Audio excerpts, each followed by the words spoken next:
အမေအဖေရဲ့အပေါ်မှာစိတ်ကလေးတောင်မကွက်စေခြင်းဘူးဦးဇင်းတို့ကဟုတ်လား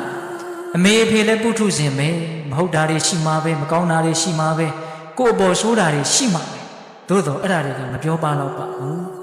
သူတို့ကကိုယ့်အပေါ်မှာကောင်းတာတွေသူတို့ကကိုယ့်အပေါ်မှာထားတဲ့မေတ္တာတွေနဲ့စာရင်ကိုယ်စိတ်တိုင်းမကြတာသူတို့မကောင်းတာတွေကနည်းနည်းလေးပါဟုတ်ရဲ့လားကိုယ်စိတ်တိုင်းမကြတာလေးနည်းနည်းအတွက်နဲ့အင်မတန်ကျေးဇူးကြီးတဲ့အင်မတန်မေတ္တာကြီးတဲ့မိခင်ဖခင်တို့ရဲ့အပေါ်မှာစိတ်ကလေးနဲ့ပြစ်မှားမယ်ဆိုလို့ရှိရင်အဲ့ဒါအင်မတန်ကြီးတဲ့အပြစ်ဖြစ်တယ်ဟုတ်လားသူတို့ရဲ့မကောင်းတာလေးနည်းနည်းကိုသူတို့ရဲ့မကောင်းတာလေးနည်းနည်းနဲ့သူတို့ရဲ့ကောင်းတာတွေအကုန်လုံးကိုပုံပြစ်ခြင်းလို့ရမလားမရပါဘူးဗျမရပါဘူးဟုတ်လားဒါကြောင့်တည်င်ကကိုယ်စိတ်တိုင်းမကြမှုကလေး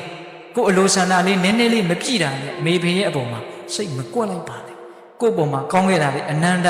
ရှိခဲ့တဲ့မေတ္တာတွေအနန္တအကြီးကြီးမရှိဘူးလားရှိတယ်ဘယ်သူနဲ့မှမတူတဲ့မေတ္တာနဲ့ချစ်ခဲ့တာဟုတ်ရဲ့လားအဲ့ဒါတွေကိုပြန်စဉ်းစားပြီးတော့အကယ်၍မဲ့အမေရဲ့အဖေရဲ့အပေါ်မှာစိတ်တိုင်းမကြတာရှိခဲ့ရင်ဟောသူတို့လည်းပုထုဇဉ်ပဲလောဘဒေါသတွေပယ်သေးတာမှမဟုတ်ပဲမှားတာတွေရှိမှာပေါ့အဲ့ဒါတွေကိုနားလေခွန့်လွတ်ပြီးတော့